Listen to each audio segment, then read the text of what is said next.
بهالکفتا 64مین سالوگرا دامازراندنا پارتیا دموکراتا کردستان سوریا پولیت بروا پارتی دموکراتی کردستان birûkeke pîrozbahiyê arastey پارتیا دموکراتا کردستان سوریا کر ده birûka pîrozbahiyê پارتیا دموکراتا کردستانê de hatiye برêz سعود الملا sekreterê giştî پارتیا دموکراتا کردستان سوریا endamên polîtbîro serkirdayetiya پارتیا دموکراتا کردستان سوریا بهالکفتا 64مین سالوگرا دامازراندنا پارتیا دموکراتا کردستان سوریا گرمترین پیرۆzbahî li kadr û endamên Partiya Demokrata Kurdistan Sûriya dikin. Hevî dikin her dem serkeftî û pêşketî bin.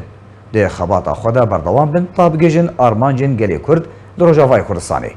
Partî Demokratî Kurdistanê di birûska xwe de got ku Partiya Demokrata Kurdistan Sûriya wekû yekem partiya siyasî Kurdî li Rojavayê Kurdistanê pêş 64 salan hata damezrandin bi mebesta komkirina hewlên gelê Kurd.